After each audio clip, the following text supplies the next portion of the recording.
All right. Good evening, everyone. We are 13 days away from the general strike against Congress, against the duopoly, against partisan politics, against politics as usual, against the status quo. All of these things need to be challenged. And that is the purpose of the American Union, to give us a better way, a different way of doing politics in America. To start these sessions off, we open with the preamble to the Constitution. And so I hope you can join me in reciting. We even put it on the screen today. We, the people of the United States, in order to form a more perfect union, establish justice, ensure domestic tranquility, provide for the common defense, and promote the general welfare, do ordain and promote the general welfare, and secure the blessings of liberty to ourselves and our posterity, do ordain and establish this Constitution for the United States of America. So today is October 2nd. Today is the International Day of Nonviolence because today is Gandhi's birthday. He was born on October 2nd in the year 1869. And he said of nonviolence that it was the greatest force at the disposal of mankind, is mightier than the mightiest weapon of destruction devised by the ingenuity of man. 4 nights ago, we talked about the mechanics of how a union of voters work. But tonight, we're going to get more into the principles of it. What does it mean to unionize? Why do we want to unionize as voters? What are the principles that it is based on? And how are those reflected in both the strategy and the legislative package, the blueprint for a better America? The purpose of the general strike is to demand that Congress put this on the president's desk within 10 days to end poverty, end mass incarceration, and end the endless wars. They said we spend three nights talking about policy, going through all 104 sections of the bill, and then spend the 4th night taking questions and talking in depth about strategies, principles, things like that. So tonight, Gandhi's birthday. I'm a big fan of Gandhi, and there's a couple of things, lessons that really have had a big impact on the American Union strategy, not just in the legislation, but in the overall ideas and concepts. And so I'm going to talk about 3 of those tonight. The first is the idea of a Hartal. The second is his use of constructive programs. And the last is his thoughts on duties versus rights. So first, let's open up by talking about the Hartal. A Hartal is an Indian tradition, usually done locally, and it's a day of work stoppage, usually of closing shops, of refusing to work, and a day of fasting. And in 1919, it was right after World War I, and India had put up, 1 million men to fight in the British Army to help win the World War. And so they were expecting that after the war, they might get like a path to independence or something like that. But instead, they got the Rowlatt Act. And the Rowlatt Act was a piece of legislation that, in the name of fighting terrorism, clamped down on civil liberties, denied people due process, and people were upset. But there wasn't really anything they could do about it because they weren't allowed to vote they weren't allowed to vote on anything substantial. And while there were Indian members on some of the government councils, they were always the minority, and the British overruled them and said, yes, this is what we're going to impose on India. This is the Rowlatt Act. So Gandhi Gandhi had to come up with a strategy. How do we combat this? How do we persuade the British to withdraw the Rowlatt Act? And then he says in his autobiography, one night, as if in a dream, he had the idea for a Hartal. not just in one location, but across the country as a synchronized event. And so, again, as a synchronized event, so stopping work, protesting the government, and fasting across the country simultaneously. And he picked the day of April 6th. And so April 6th, 1919 was the first of the national days of fasting that Gandhi utilized in India. He didn't know that America had actually used national days of fasting earlier. We did back during the Revolutionary War, during the Civil War, to try and unite people around the country under a common cause. So on the first of these days, on April 6th, 1919, Gandhi addressed a crowd of 150,000 people who had gathered to hear him speak. And he told them, he said, "No country has ever risen. No nation has ever been made without sacrifice. And we are trying an experiment of building ourselves up by self-sacrifice without resorting to violence in any shape or form. This is sayagraha." Sayagraha is the essential Gandhian technique when it comes to nonviolent resistance. It's often something he started developing during his decades in South Africa, and is usually defined as soul force or truth force. And that's a whole separate discussion. I'm not going to get too much into that this evening, but the Hartal is the basis for the general strike on October 15th. And let me share my screen again here.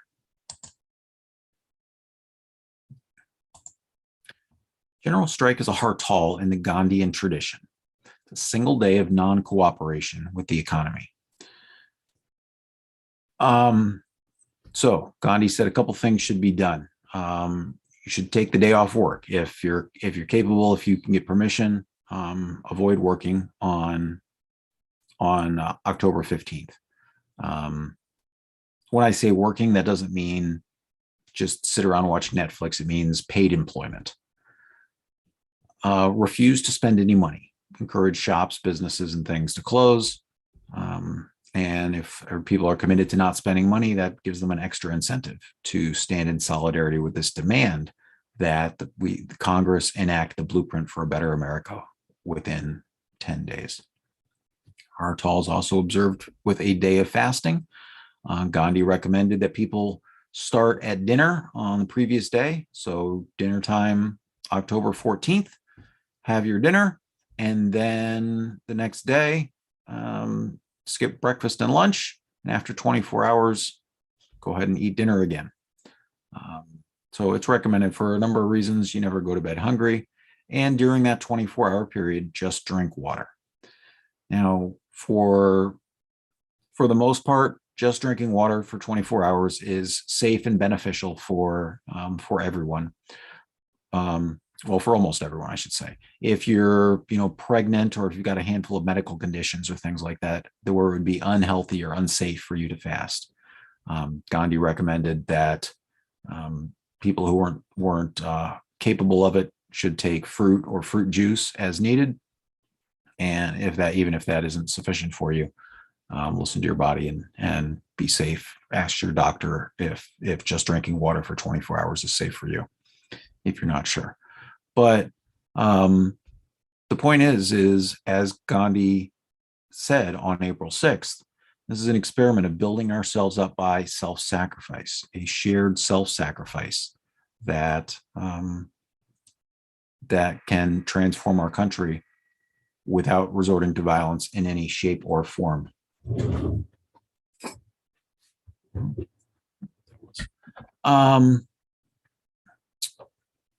Also on October 15th, Gandhi asked people to hold public meetings and to pass resolutions that could then be forwarded to the British. In the 21st century, we have the ability to contact our elected representatives in real time. And so people should do that on October 15th. We'll have more information as that gets closer to have people call, email, whatever, contact the representatives. if people want to hold public gatherings to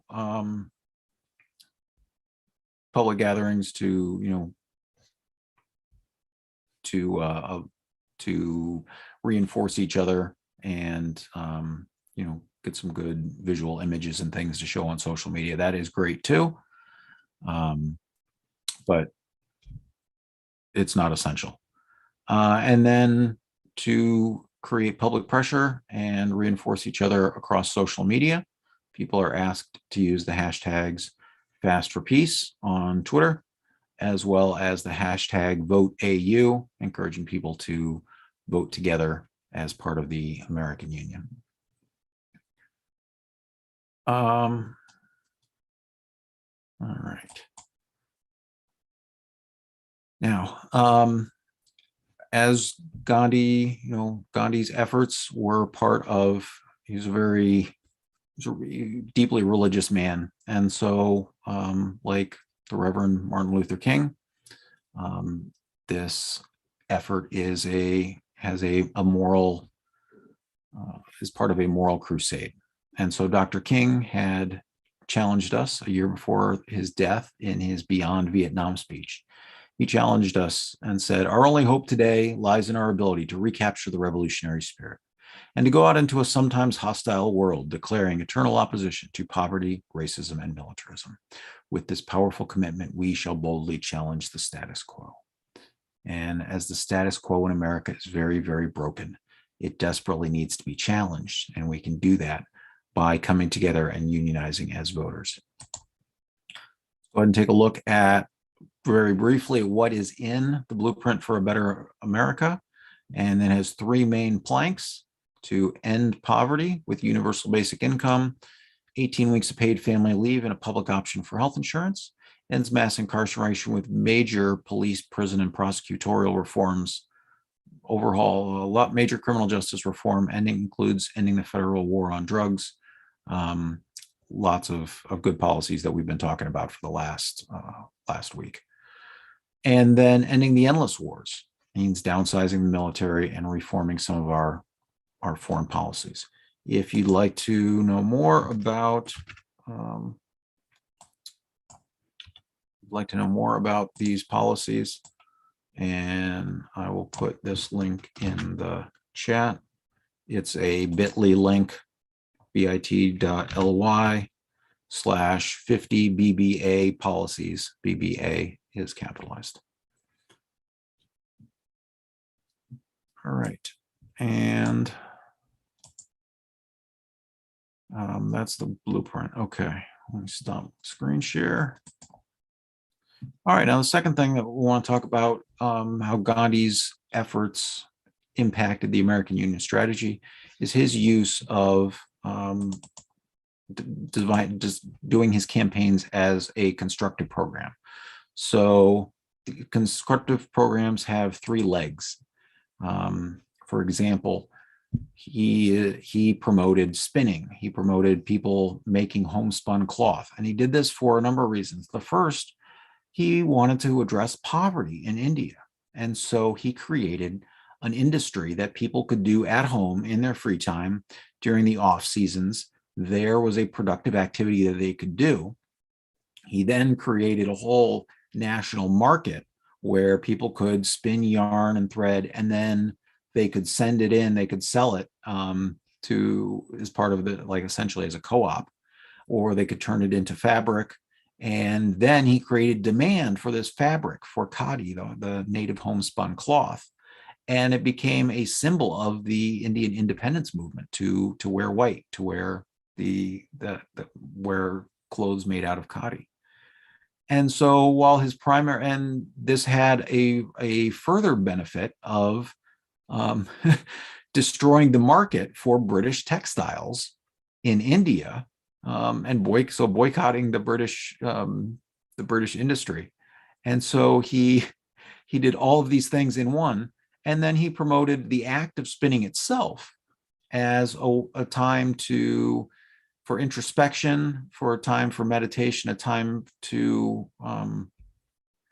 a time for reflection. and encouraged people to spin for a half hour, an hour a day. And it was something that everyone could participate in. So no matter, whether you were rich or poor or whatever, you could spin a little bit each day and do your part towards creating this Indian industry towards boycotting British textiles, towards personal self-improvement. And so again, these are these different common legs of the constructive programs. They all reinforced his central message, which was India should be independent from Britain. It should be its own country. And so in America, we have a number of overlapping and interconnected problems. There are obviously the political problems, and that is the Blueprint for a Better America does an awful lot to address those problems.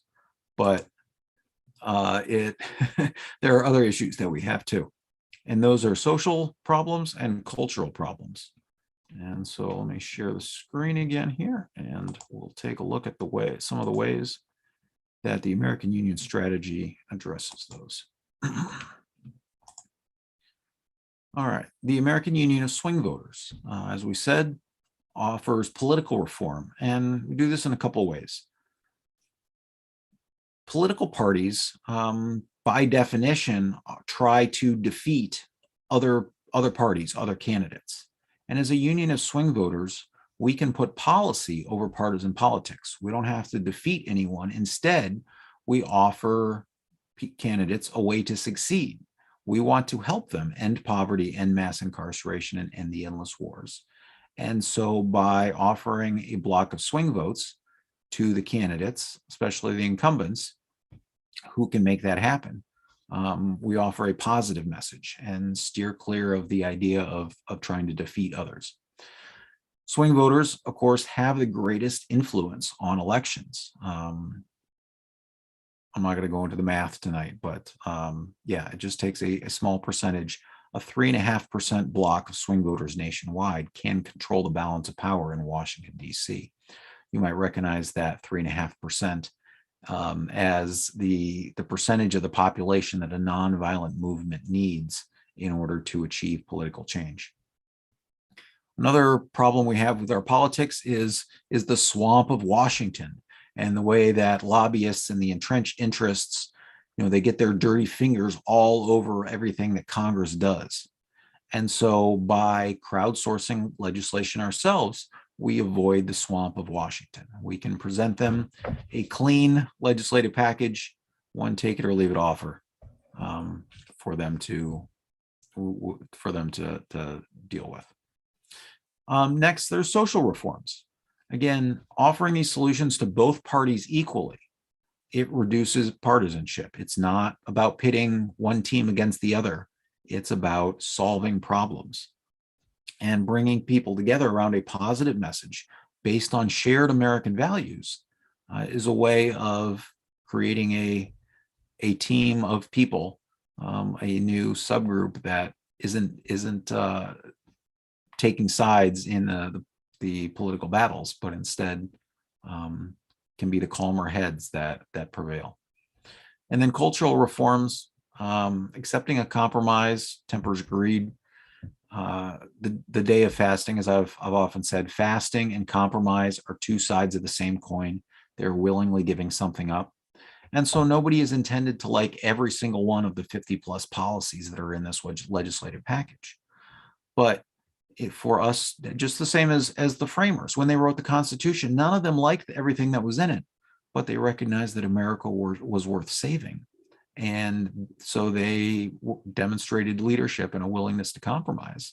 And 235 years ago, America is still worth saving. And as we'll talk about a little bit, emphasizing duties shifts our focus away from self-centeredness. Again, most nights we talk about the political reforms, just to go into the social and cultural reforms a little bit more. Again, this is what Martin Luther King challenged us to do, is recapture the revolutionary spirit and remind Americans what it is that we are trying to accomplish, our mission as Americans, our responsibilities. This can break down partisan barriers, create a shared experience. Again, this is one of the purposes of the Hartal, of the fast, to create a shared experience. Fasting isn't hard per se, but it takes an intention. And it's not something that you can do by writing a check or clicking a box on your computer, liking or retweeting something. It means you have to actually do something in real life, and that shared experience can help us as Americans create a new community dedicated to seeing our country succeed. The reforms in the legislative package will strengthen communities and families by ending poverty, ending mass incarceration, and ending the endless wars. And by actually solving these problems, we can restore faith in government. Congress, their approval rating hovers around 20% because people recognize that they're doing a terrible job, that they are not looking out for the American people. And from 2010 to 2020, their approval rating got above 30% one time. And that was when they passed the CARES Act at the start of the pandemic. And 30% of the population was like, okay, I guess Congress is actually doing something.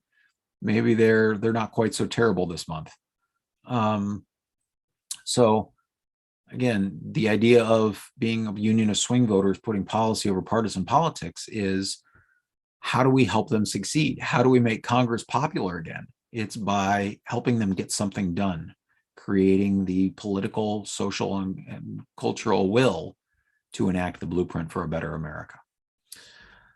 The legislative package also brings a greater focus on justice. It reduces the focus on violent solutions that we see so much with military glorification in our culture. It recognizes a wider vision of humanity. It's going to help shift America, from especially the universal basic income part, from a mindset of scarcity to a mindset of abundance. Sort of that feeling that you have when you go to a potluck and there's plenty for everyone and everyone's in a good mood because there's plenty to go around. And America is the richest country in the world.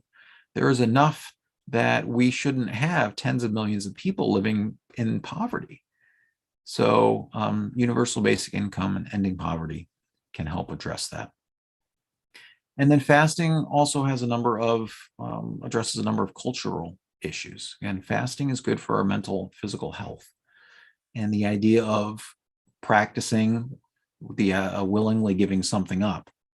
The Fast for Peace is a monthly event on the 15th that culminates on October 15th.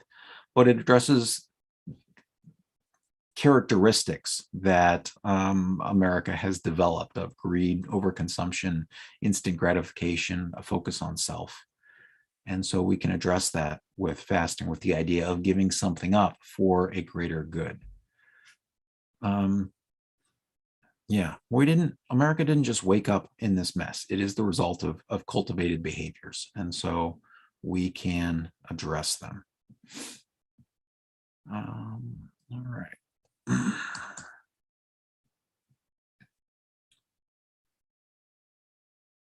Oh, I'm sorry. I want to share one more.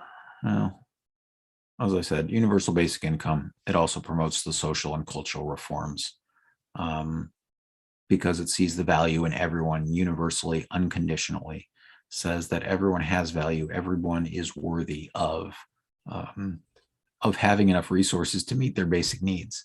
And even if that's not true in 100% of the cases, it's almost always true. And what kind of society do we want to be? Do we want to be a society that says everyone is worthy, or do we want to be a society that starts with the assumption that people aren't and then makes them prove that they are?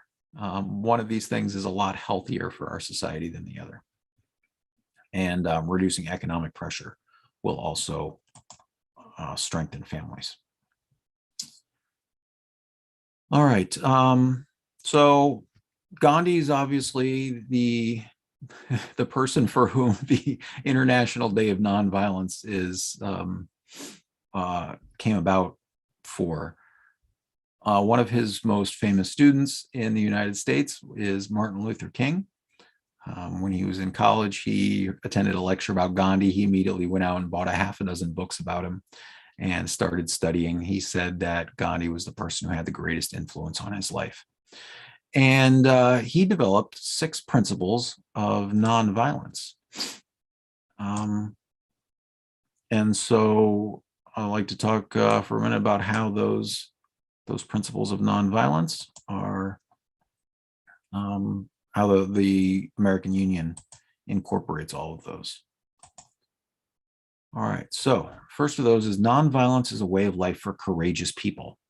Nonviolence is not for the faint of heart, right? When Gandhi did the Salt March and Salt Sayagraha, people got beaten, people got killed, people were asked to accept it willingly. And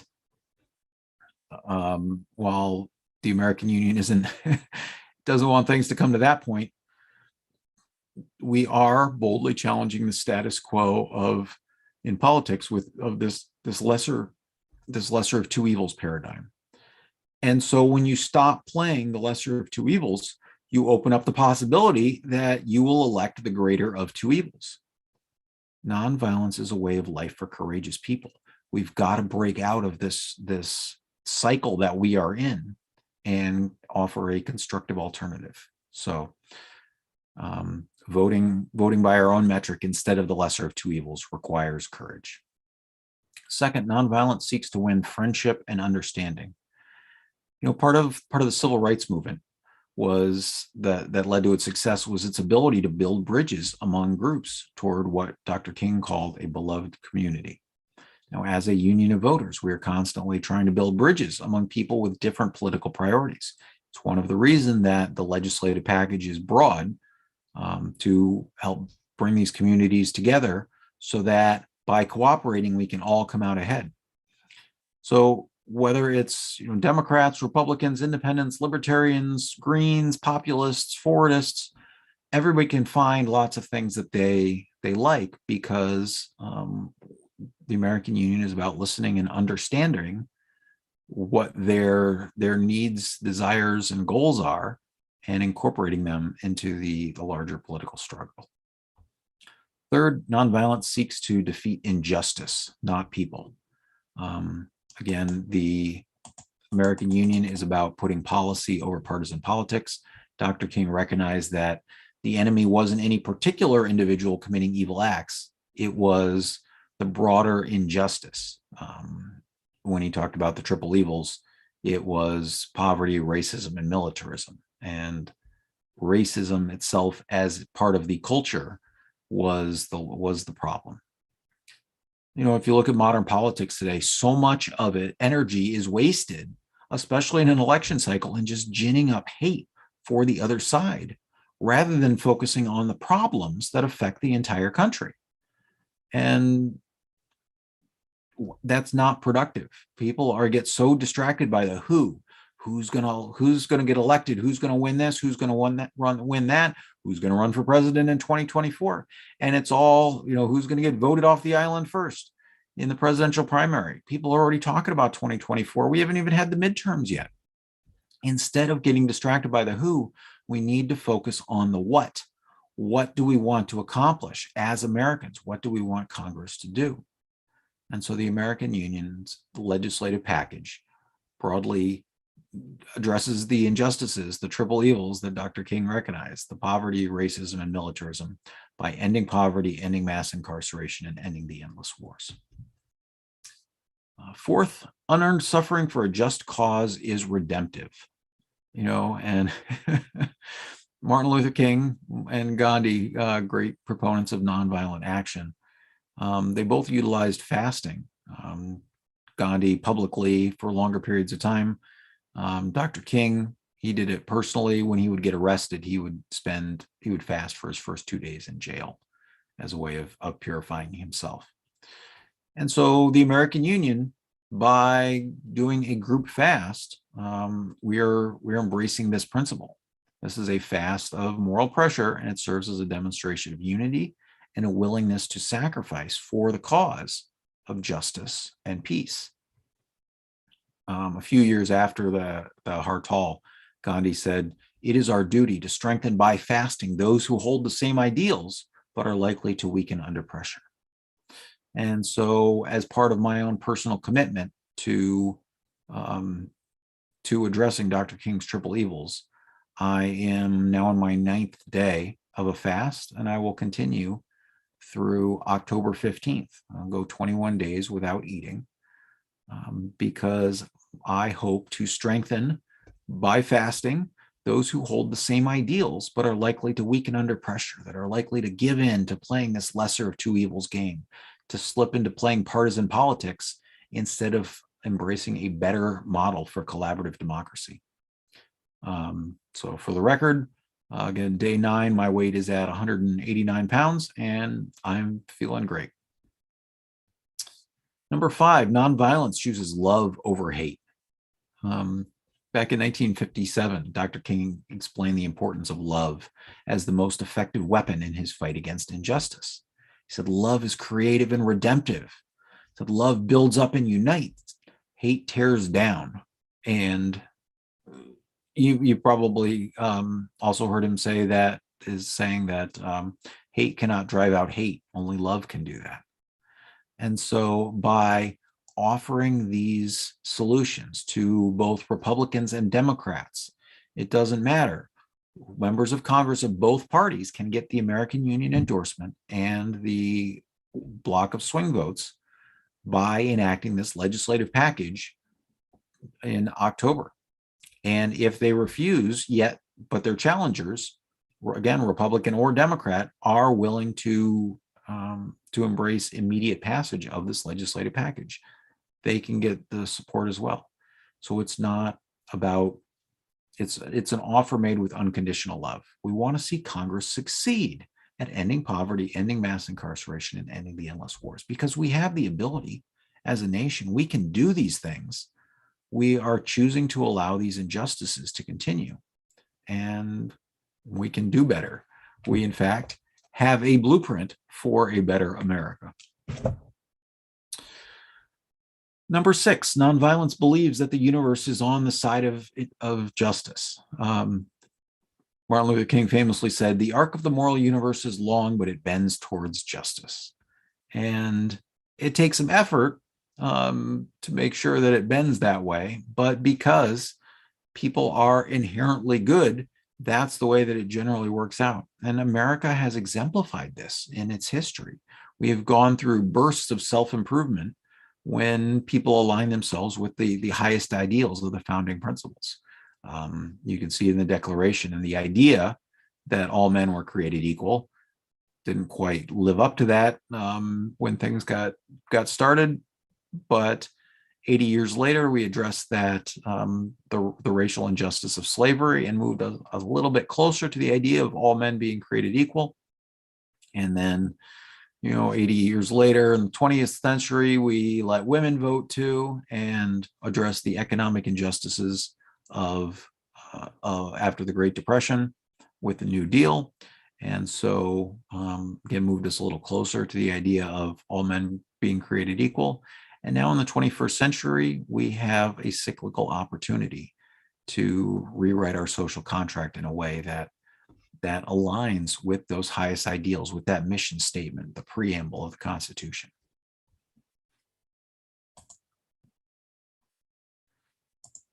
All right, and so the last part, just as an aside, these 6 points that Martin Luther King identified are all good. You probably noticed there's kind of a bit of overlap between numbers 2, 3, and 5. And in the weeks leading up to Gandhi's first public fast in 1918, he was trying to negotiate to create a labor union in Ahmedabad, India, mill workers who had gone on strike. And so he wrote pamphlets each day to try and encourage them. And on one of these, he outlined 6 principles, and they are almost identical to the 6 that Dr. King wrote, except he had one point about being truthful, that truth was essential. And I do not believe that Dr. King was familiar with these 6 points in this obscure leaflet. But it's interesting that they both reached almost exactly the same conclusions, but Dr. King left out truthfulness as a principle of nonviolence. All right, so the last thing I want to talk about with Gandhi is the idea of duties and rights. Now, in America, we talk about rights all the time. It's part of the lexicon. We talk about constitutional rights, natural rights. It's part of our intellectual framework. But Gandhi developed a different way of looking at things. In around 1940, H.G. Wells, who, besides being a science fiction author, he was also a pacifist and a socialist. And so he was working on a list of the rights of man. And so he sent it to Gandhi and said, you are known around the world as someone who cares very much about humanity. Is there anything that I should add to this? And Gandhi cabled him back, and he's like, you've started at the wrong end. You should begin with a list of duties of men. And I promise you, the rights will follow as spring follows winter. Gandhi recognized that rights don't just exist. They come about when the people around you feel a duty to create them, to respect them, to ensure them. And as we have seen rights advance in our culture, they have come about because of shifts in the popular consciousness. One of the most recent examples, probably marriage equality, where, when I was growing up, nobody felt a duty to ensure that 2 men or 2 women could get married. But these days, the vast majority of Americans do feel a duty to respect the ability of 2 individuals of the same sex or of different sexes to enter into marriage. And so we want to protect those rights. But those rights come from our society, and they're not universal or natural. So this framework, shifting from a rights-based framework to a duty-based framework, is essential for a couple of reasons. One is because our current structure is a top-down political structure where everything is at the top. And you think about the framers when they developed America and this idea of a rights-based framework. It was because they were used to dealing with the King of England, this monarch at the very top who was, had authority from God. And so rights were like a shield, like it was to protect them from abusive authority from above. But as we move forward through this idea of unionizing as voters, as developing collaborative democracy, a bottom-up power structure where we, the people, can write legislative policy and force it to become law by leveraging our votes. This bottom-up power structure needs a different model. And so a bottom-up power structure, crowdsourced democracy, is one based on duties that says, look, we as Americans, we have the ability to solve these problems. We have the ability to end poverty, end mass incarceration, and end the endless wars. And so we have a duty to act, to do whatever we can to make that happen. And the way that we can do that most effectively is by unionizing as voters. When I became persuaded of this, the Gandhian framework of duties coming before rights, I started working on a list of duties and trying to think, what are all the things that we should do? The golden rule itself is a duty. Treat others the way you would want to be treated. It does not demand that others treat you the way that you want to be treated. It's do unto others. And so I came up with this long list of duties. I bounced it around to some friends, including some in India who suggested something like practice good hygiene was a duty. But then as I looked for ways to, like, how do you persuade people what this list of duties is and what happens if you leave something out? And anyways, eventually I realized that America already has a list, that there is something that all Americans have in common, and that is the 5 duties listed in the preamble to the US Constitution. This is our mission statement. These are our duties as Americans, both individually and collectively. And there's 5 of them. There's establish justice, ensure domestic tranquility, provide for the common defense, promote the general welfare, and secure the blessing of liberty for ourselves and our posterity. And so they're our shared ancestor, right? Whether you're a Republican, a Democrat, an independent, libertarian, green, populist, Fordist, whatever, the Constitution is what makes us America. And so we can all agree on that. And so by accepting these duties, we can get back to what the framers intended, which was avoiding political parties and instead focus on what do we want to get done. And so the blueprint for a better America is laid out in the five titles of the bill are those 5 duties that we have. And so for the last week or so, we have been going through Title I, establish justice, and we've gone through all the police, prison, and prosecutorial reforms. Tomorrow, we're going to go through Title II, how do we ensure domestic tranquility? And the answer is declare a truce on the issues of guns and abortions, and instead de-escalate that conflict. Then we'll get into our 3rd duty of providing for the common defense. We have far exceeded our mandate that the framers set out for us. They had a real aversion to standing armies, and they did not imagine a military that had a global footprint and spent more on the military than the next 9 largest countries combined. So providing for the common defense means bringing us back towards the framers' intention. Promoting the general welfare.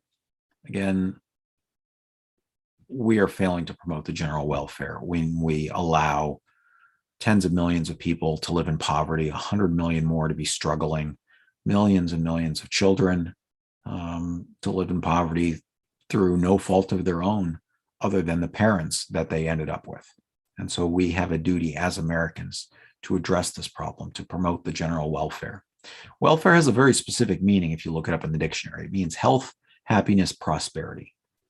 And so universal basic income is the easiest, simplest way to address the general welfare by ensuring a basic level of health, happiness, and prosperity for every citizen.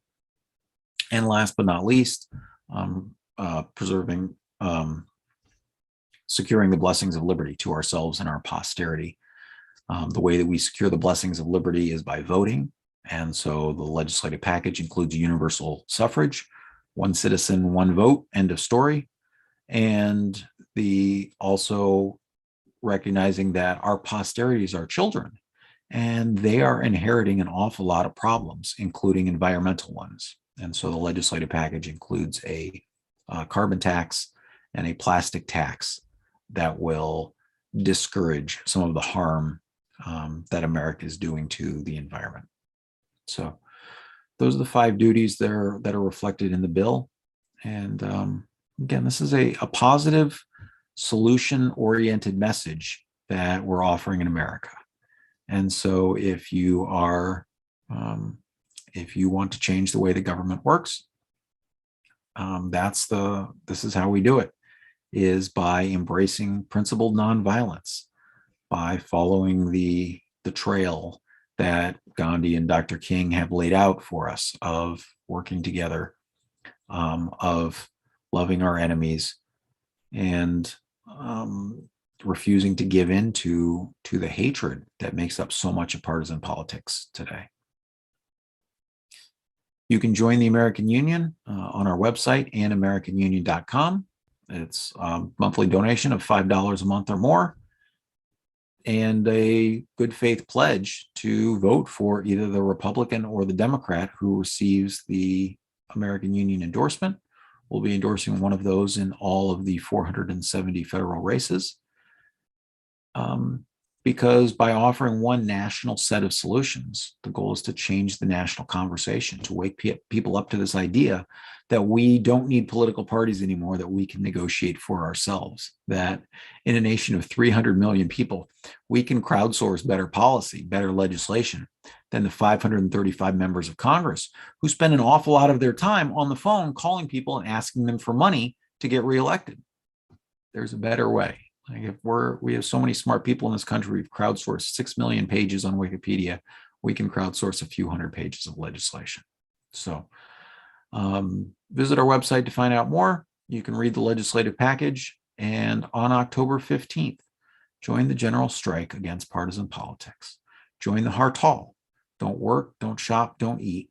Take to the street. Use the hashtags fastforpeace and hashtag VoteAU on Twitter. And tell your friends. So, all right, with that, I think we're going to wrap things up tonight, and we'll see everyone again tomorrow at 7 p.m.